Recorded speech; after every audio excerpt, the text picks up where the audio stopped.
किसी भी देश में चुनाव को मुद्दों पर लड़ा जाना यह दर्शाता है कि वह देश कितना महान है, कितना विचारशील है और उसकी संस्कृति कितनी महान है। पर साथ ही साथ इन बातों का ध्यान में रखना कि उनके मुद्दे किस तरह के हैं और उन मुद्दों का समाज पर क्या असर पड़ने वाला है, यह भी बहुत महत्वपूर्ण हो जाता है। और ऐसे में चुनाव के वक्त सही मुद्दों का चयन करना और उन मुद्दों के ऊपर प्रमुखता से और प्रखरता से लोगों का सहभागी होना एक ऐसे नींव को तैयार करता है जिससे उस समाज का भविष्य तय होने वाला होता है। इसलिए मुद्दों को हमेशा चयन करते समय इन बातों का पूरा ध्यान रखना चाहिए कि उन मुद्दों की हमें कितनी आवश्यकता है और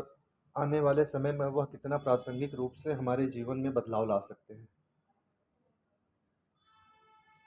महाराष्ट्र में आने वाले चुनाव में जिन मुद्दों को उठाया जा रहा है भाषा के नाम पर, इसे लेकर मन थोड़ा सा व्यथित होता है कि जहां आम जनता के मुद्दे हैं आवास, शिक्षा, रोजगार, स्वास्थ्य, महंगाई और इन सब के इतर पॉलिटिकल पार्टियां जिन मुद्दों को उठा रही है भाषा, धर्म, जाति के नाम पर, इसका तालमेल बिल्कुल भी नहीं मिलता। और कई बार पॉलिटिकल पार्टियों की इन नासमझियों को देखकर ऐसा लगता है कि जैसे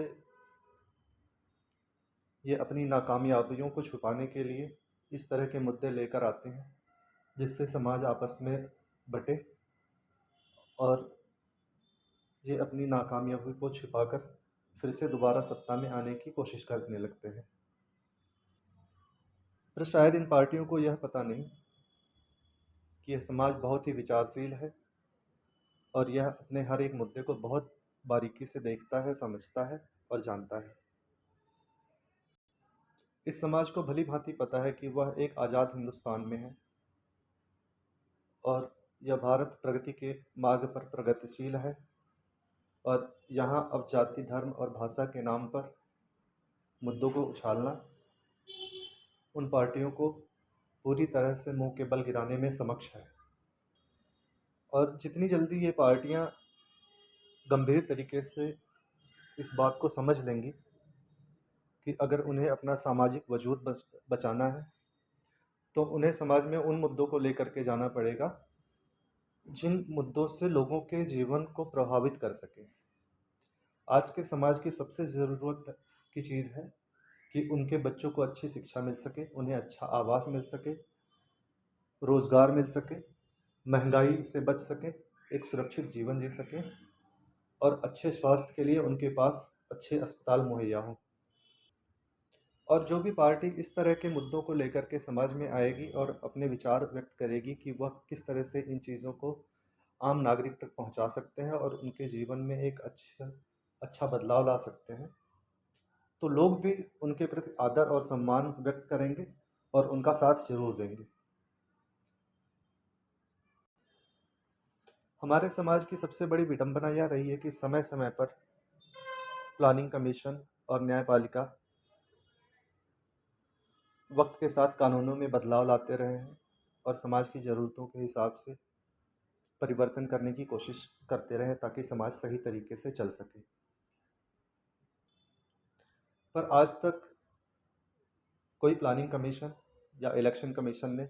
इस तरह की पहल कभी नहीं की कि चुनाव को लड़ने से पहले चुनावी मुद्दे किस मापदंडों पर आधारित हों और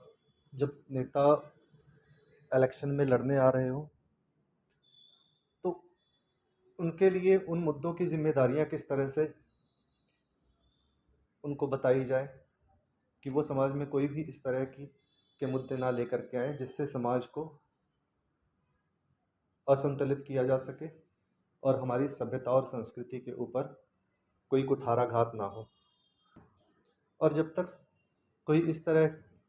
का कमीशन या सरकार की ओर से पहल नहीं होती तब तक एक आम नागरिक या हम सब की यह जिम्मेदारी बनती है कि हम हर एक इलेक्शन में उन मुद्दों के साथ अपने प्रतिनिधित्व को वोट करें जिससे हमारी प्रगति हो, और नेता को पता हो कि वह हमें जाति, धर्म और भाषा के आधार पर बांट नहीं सकता, बल्कि उसे प्रगति के लिए काम करना पड़ेगा। और जिम्मेदारी के साथ अगर वह इस काम को नहीं करता तो अगले इलेक्शन में उसे दोबारा मौका नहीं मिलेगा। और यह तभी संभव है जब हम सब मिलकर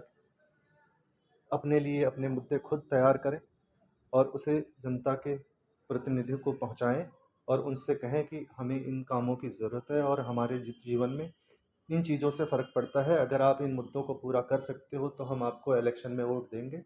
और अगर आप नहीं कर सकते तो हम नहीं देंगे।